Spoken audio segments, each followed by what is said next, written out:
विद्यार्थियों, आपका स्वागत है। आज हम अध्ययन करेंगे class 12 subject English chapter 4 the rat trap अर्थात चूहेदानी। Paragraph number 1। एक समय की बात है, एक व्यक्ति था जो तार के बने चूहेदानी बेचता हुआ घूमा करता था। वो उसे अपने बचे हुए समय में बनाया करता था और उन चीजों से बनाता था जो उसे दुकानों से या बड़े बड़े फॉर्मों से भीख के रूप में मिल जाया करता था। लेकिन फिर भी यह व्यवसाय विशेष रूप से लाभ वाला नहीं था, इसलिए उसे भीख मांगने और छोटी छोटी चोरी का सहारा लेना पड़ता था, अर्थात स्वयं को जीवित रखने के लिए यह काम करना पड़ता था। फिर भी उसके कपड़े फटे हुए रहते थे, उसके गाल फंसे हुए और भूख उसकी आंखों में चमका करती थी। इस बात का कोई अंदाजा नहीं लगा सकता था कि इस तरह से घूमकर जीवन बिताने वाले व्यक्ति के लिए जीवन कितना उदास और नीरस हो सकता है, जो सड़क पर मारा मारा फिर रहा हो और अपने ही विचारों में खोया हुआ रहता हो। लेकिन एक दिन यह व्यक्ति विचारों की ऐसी श्रेणी में लग गया जो उसे वास्तव में मनोरंजक महसूस हुई। स्वाभाविक रूप से वह अपने चूहेदानियों के बारे में सोच रहा था। उसी समय उसे यह विचार सूझा कि उसके चारों तरफ पूरा संसार, जिसमें पूरी जमीन और सागर तथा शहर और गांव आ जाते हैं, एक बड़े चूहेदानी के अलावा और कुछ भी नहीं था। इसका तात्पर्य लोगों को लालच देने के अतिरिक्त कभी और कुछ भी नहीं था। यह धन और खुशियां, आश्रय और भोजन, सुखद गर्मी और कपड़ा बटोर तथा बिल्कुल उसी तरह जिस प्रकार चूहेदानी में पनीर और सुआ का मांस बटोरा जाता है और यूं ही कोई स्वयं को उस लालच के आकर्षण में आने देता है, यह उसके ऊपर बंद हो जाता है और फिर हर चीज खत्म हो जाती है। संसार निश्चित रूप से उसके प्रति दयालु नहीं था, इसलिए उसे इस ढंग से उसके बारे में बुरा सोचकर असाधारण खुशी प्रतीत होती थी। उसके लिए यह एक मनपसंद, मन बहलाने वाला साधन बन गया था, अनेक थका देने वाली घिसटती हुई यात्राओं के बीच ऐसे लोगों के बारे में सोचना जिन्हें वह जानता था कि वे खुद को उस भयंकर जाल में फंसा चुके थे, और अन्यों के बारे में जो अभी उस लालच के आसपास चक्कर काट रहे थे। एक अंधेरी शाम जब वह थके पांव सड़क पर चला जा रहा था, उसे सड़क के किनारे एक भूरे रंग की छोटी झोपड़ी दिखाई दी और उसने रात भर के लिए शरण की मांग के लिए दरवाजा खटखटाया। नहीं, उसे कोई मनाही हुई। गुस्से वाली चेहरों की बजाय जो प्रायः उसे देखने को मिलते थे, वहां का मालिक जो एक बूढ़ा व्यक्ति था, बिना पत्नी या बच्चे वाला, उसे खुशी हुई कि उसके अकेलेपन में उससे बातें करने के लिए वहां उसे कोई मिल गया था। तुरंत उसने दलिए वाला बर्तन आग पर रखा और उसे खाने के लिए शाम का भोजन दिया। फिर उसने अपने तंबाकू वाले रोल में से इतना बड़ा टुकड़ा काट लिया जो अजनबी के पाइप और उसके अपने पाइप दोनों के लिए पर्याप्त था। अंत में उसने ताश की एक पुरानी गड्डी निकाली तथा सोने के समय तक अपने मेहमान के साथ ताश का एक खेल मजोलिस खेलता रहा।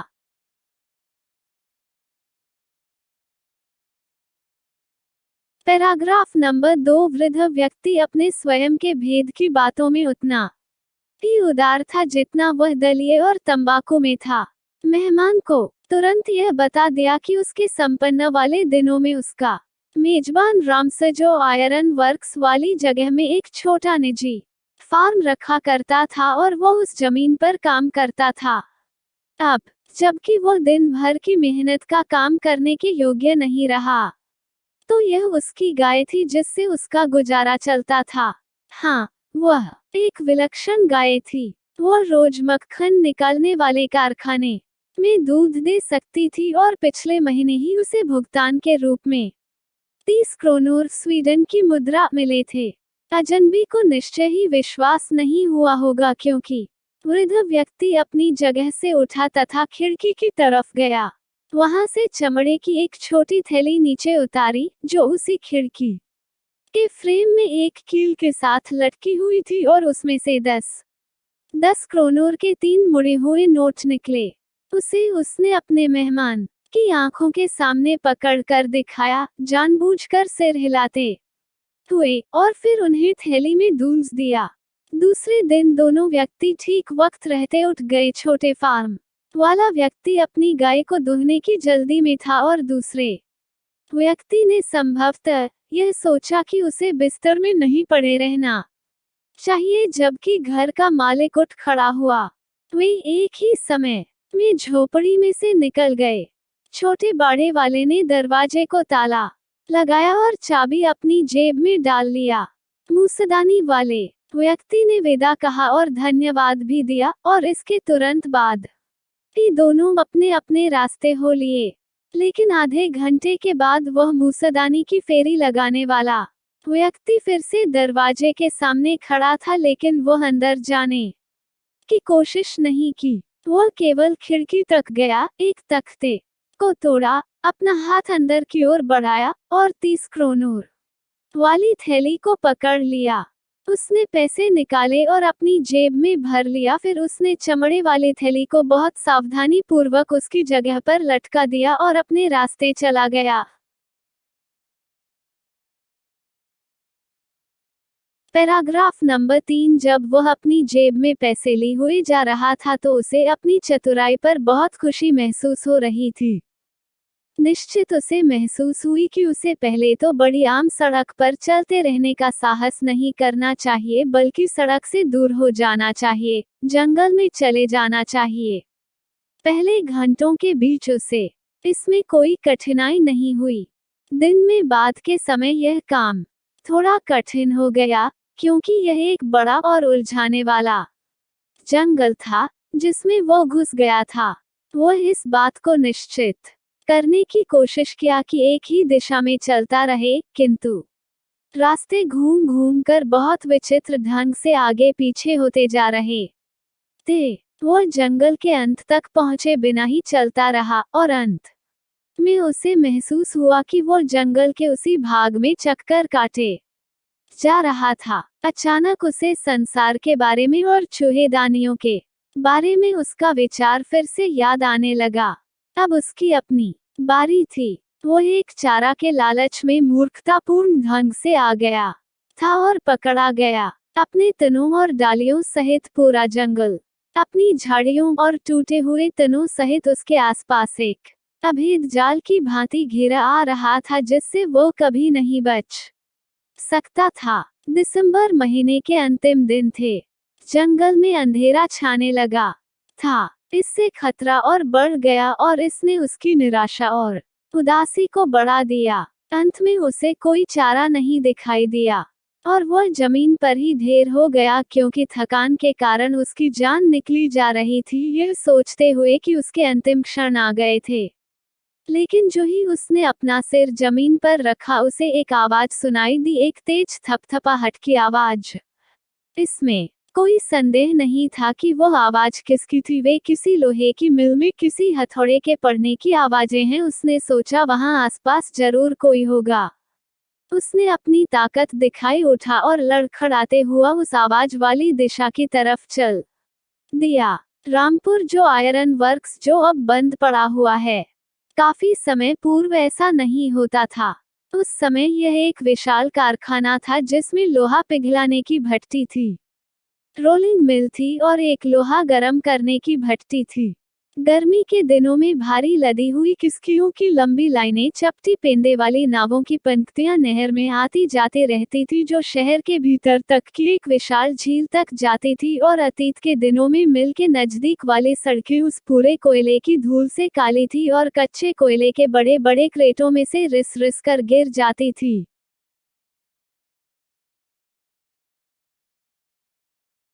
Paragraph number 4। क्रिसमस से कुछ समय पूर्व एक बड़ी अंधेरी शाम के दौरान मुख्य लोहार और उसका सहायक आग के कुंड के पास एक अंधेरी जगह पर बैठे थे और निहाई पर डालने के लिए कच्चे लोहे का इंतजार कर रहे थे।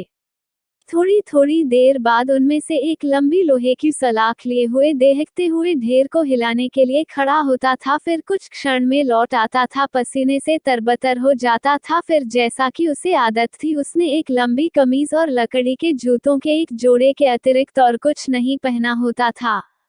भट्टी में हर समय वहां पर कई आवाजें सुनने को मिलती थी। बड़ी बड़ी धोखनी के कराने की आवाज और जलते हुए कोयले के टूटने की आवाज आती थी। आग जलाने वाला लड़का भट्टी के मुंह में कच्चा कोयला बेलने की मदद से फेंका था और इससे बड़ी खड़खड़ाहट की आवाज आती थी। बाहर की तरफ झरने के गरजने की आवाज आती थी और तेज उत्तरी हवाएं ईंट की टाइलों वाली छत के ऊपर वर्षा के थपेड़े जोर जोर से लगाती थी। शायद इन सभी शोर से लोहार को इस बात का पता ही नहीं चला कि एक आदमी दरवाजा खोलकर भट्टी के अंदर बिल्कुल नजदीक आकर खड़ा हो गया था।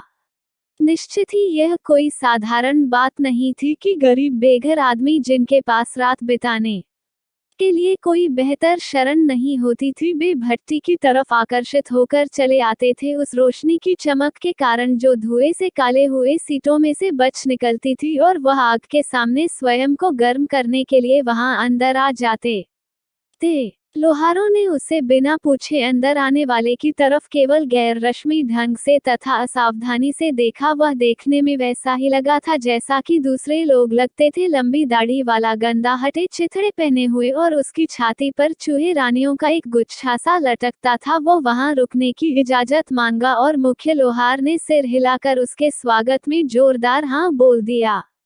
उस घूमने वाले आदमी ने कुछ भी नहीं कहा। वह बातें करने के लिए नहीं बल्कि स्वयं को गर्म करने और सोने के लिए आया था। Paragraph number 5।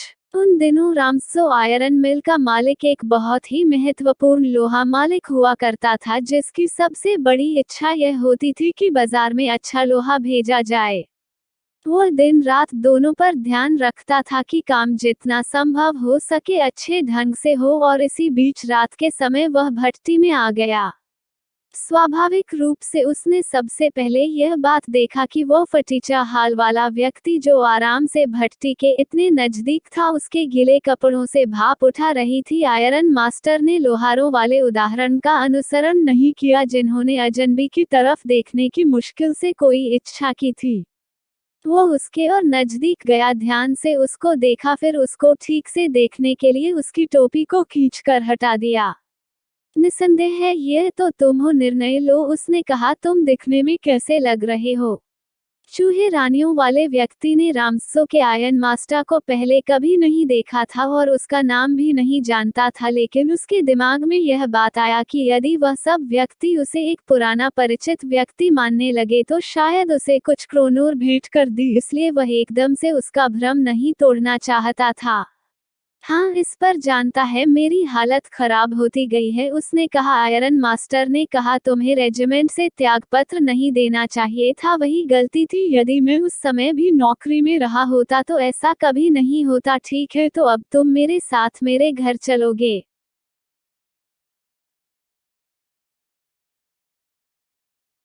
Paragraph number 6। जमींदार की हवेली में जाना और एक पुराने रेजिमेंटल साथी के समान मालिक से स्वागत प्राप्त करना, यह बात सचमुच उस घुमक्कड़ व्यक्ति को अच्छी नहीं लगी। नहीं, मैं ऐसा नहीं सोच सकता, उसने कहा, चिंतित अंदाज में कहा। वह 30 क्रोनोट के बारे में सोच रहा था। जमींदार के घर जाना मतलब स्वयं को अपनी इच्छा से शेर की गुफा में फेंकना। वह सिर्फ यहाँ भट्टी में सोने का मौका चाहता था और फिर जितना संभव हो सके चुपके से वह चला जाना चाहता था। आयरन मास्टर ने मान लिया कि वह अपने घटिया कपड़ों के कारण लज्जा अनुभव कर रहा था। कृपया ऐसा मत सोचो कि मेरा इतना अच्छा घर है कि तुम वहां स्वयं को नहीं ले जा सकते, उसने कहा। एलिजाबेथ की मृत्यु हो चुकी है, जैसा कि तुम पहले ही सुन लिए होंगे। मेरे बेटे विदेश गए हैं और घर पर मेरी बड़ी बेटी और मेरे सिवाय वहां पर कोई नहीं है। हम ऐसे कह रहे थे कि क्रिसमस पर हमारे पास कोई साथ देने के लिए नहीं था। अब मेरे साथ आओ और क्रिसमस के भोजन को जल्दी खत्म करने में हमारी मदद करो। लेकिन अजनबी ने कहा, नहीं, और नहीं और फिर नहीं कहा, और आयन मास्टर ने देखा कि उसे हार माननी होगी। ऐसा लगता है सज्जन स्ट्राम की कप्तान वोन स्टेहल आज रात तुम्हारे साथ ही ठहरना उचित समझता है, उसने मुख्य लोहार से कहा और उल्टे पांव चला गया। किंतु जब वो वहां से गया तब अपने आप में ही हंस दिया, तथा लोहार जो उसे जानता था, बहुत ही अच्छी तरह से समझ गया कि उसने अभी अपना अंतिम शब्द नहीं कहा था। Paragraph number 7। आधे घंटे से ज्यादा समय नहीं हुआ होगा जब उन्होंने भट्टी से बाहर की तरफ एक बगी के परियों की आवाज सुनी और एक नया मेहमान अंदर आ गया। लेकिन इस बार आयन मास्टर नहीं था, उसने अपनी बेटी को भेजा था, स्पष्ट रूप से यह आशा करते हुए कि स्वयं उसकी अपेक्षा है उसे मनाने के लिए बेहतर सामर्थ्य रखती होगी। वो अंदर आ गई। उसके पीछे पीछे एक सेवक था जो अपनी बाहों के ऊपर एक बड़ा फर्क कोट पकड़े हुए था। वो देखने में बिल्कुल सुंदर नहीं थी, लेकिन विनम्र और लग जाती लग रही थी। भट्टी के अंदर हर चीज बिल्कुल वैसे ही थी जैसे पहले शाम के समय थी। मुख्य लोहार और उसका सहायक अब भी अपने बेंच के ऊपर बैठे हुए थे और भट्टी में लोहा और कच्चा कोयला अभी भी देख रहा था।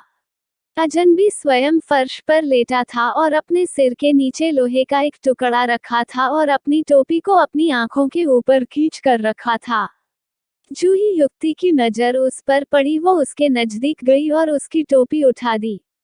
उस आदमी की आदत एक आंख खोलकर सोने की थी। अचानक उछलकर वह खड़ा हो गया और बहुत डरा हुआ लग रहा था।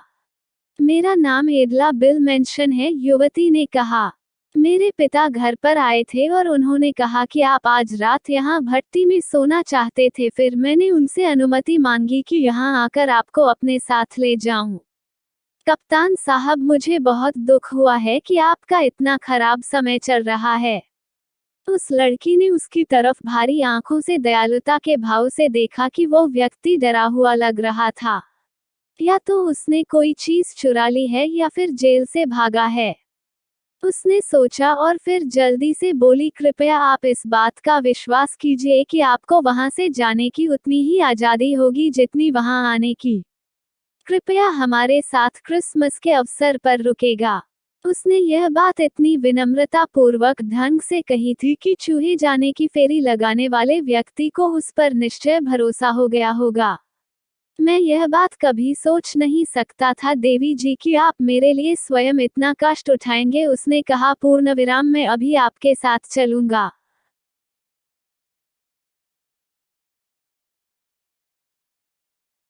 Paragraph number 8। उसने वफ़्फ़ो वाला कोट स्वीकार कर लिया जिसे सेवक ने उसे विनम्रता पूर्वक दिया। उसे अपने फटे हुए कपड़ों के ऊपर डाल लिया और युक्ति के पीछे पीछे बिना लोहारों की तरफ देखे बाहर बग्घी की तरफ चल दिया।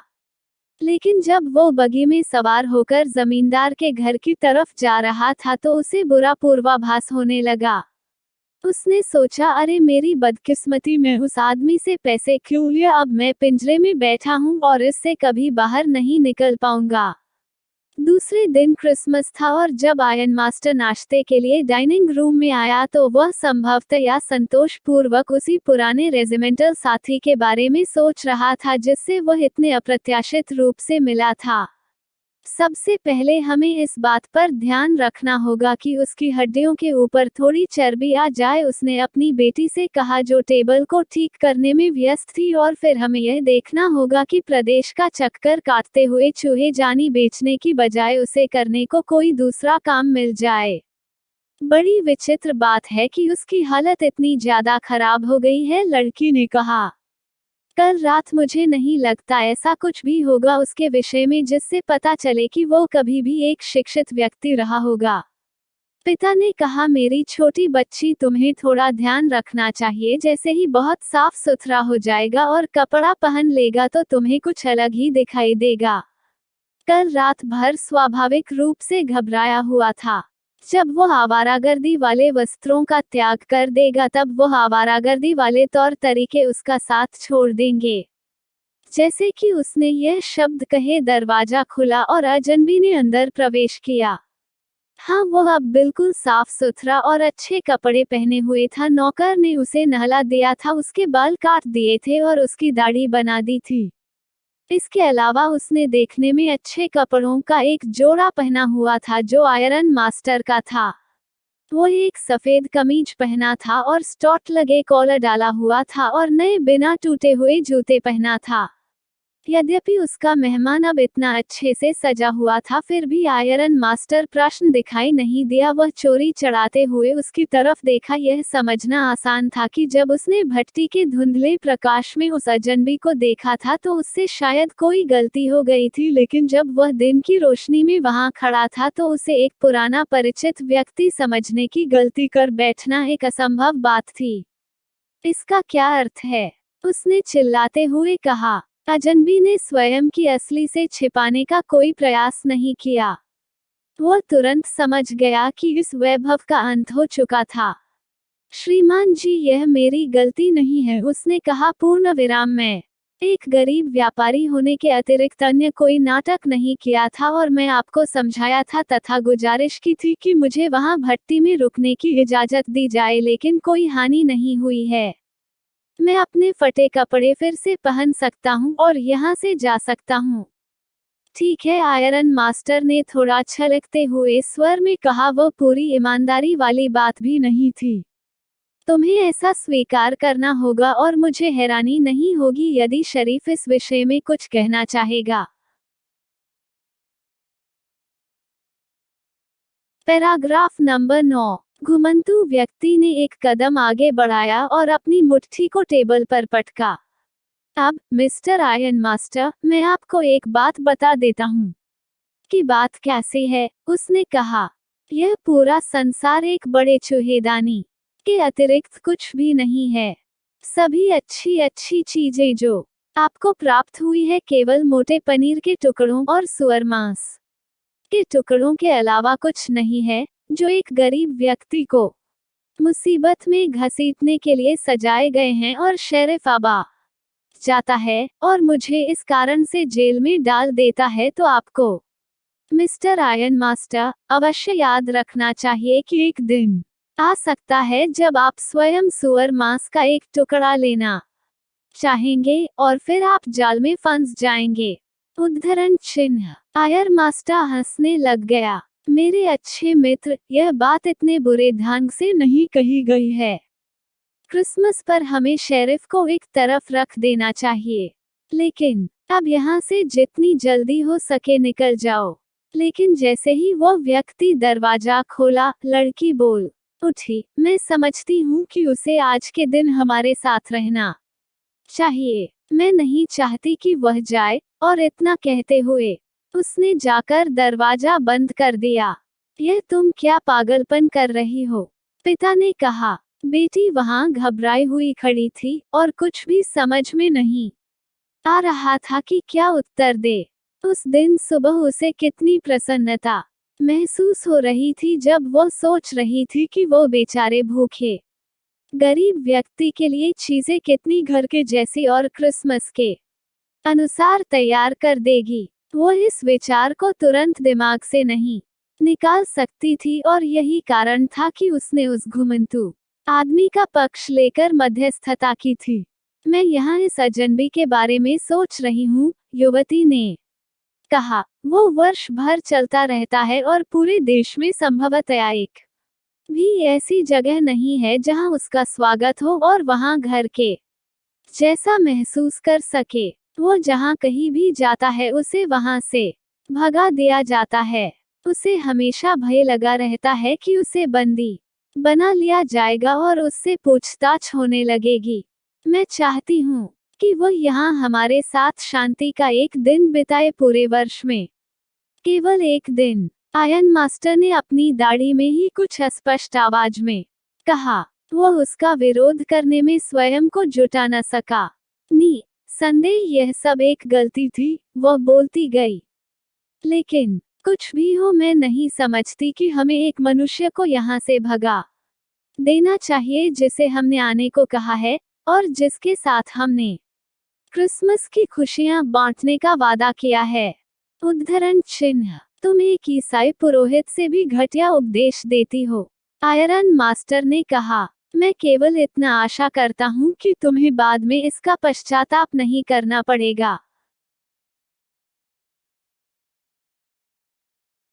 Paragraph number 10। युवती ने अजनबी को पकड़ा और उसे मेज की तरफ ले गई। अब बैठ जाओ और भोजन करो, उसने कहा, क्योंकि वह देख सकती थी कि उसके पिता ने जिद छोड़ दी थी।